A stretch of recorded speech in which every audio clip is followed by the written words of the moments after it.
आज घर में बहुत टेस्टी टेस्टी मिठाइयाँ बनी हैं और मेरे मुंह में तो पानी आ रहा है।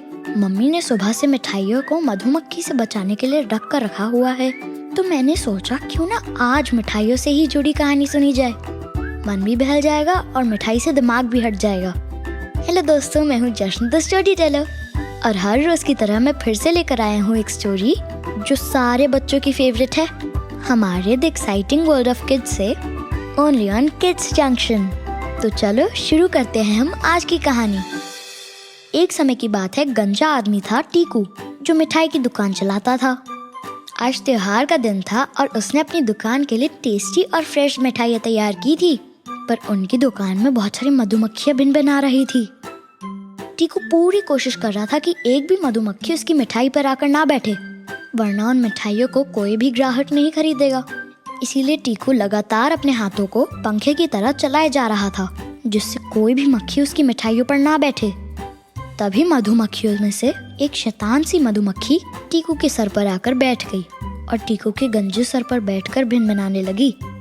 टीकू को उस मधुमक्खी की भिनभिनाहट से अपने सर पर बहुत खुजली हो रही थी, इसलिए उसने अपने हाथ को तेजी से मधुमक्खी को मारने के लिए उठाया।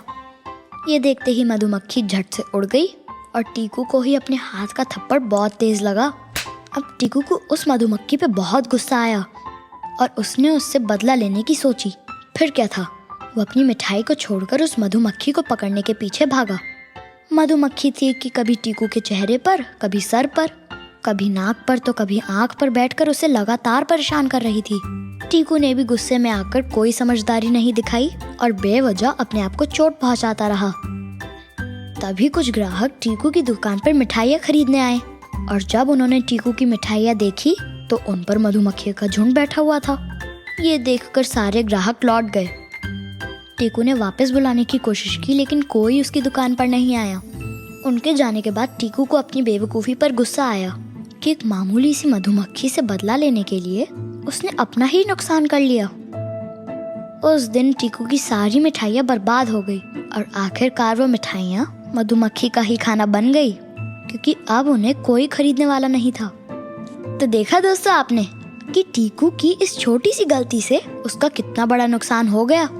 अक्सर हम दुश्मनों पर ज्यादा ध्यान देकर अपना ही नुकसान करते हैं। अगर हम ऐसी छोटी छोटी चीजों को दिल पर लगाकर सबसे दुश्मनी करके बदला निकालने की कोशिश करेंगे तो चोट भी हमें ही लगेगी और नुकसान भी हमारा ही होगा। तो दोस्तों, आज की कहानी यही खत्म होती है। फिर मिलूंगा अगली कहानी में। अगर आपको ये स्टोरी अच्छी लगी तो मुझे अपने रिव्यूज कमेंट्स में जरूर बताइएगा। बाय बाय, अपना ख्याल रखिएगा।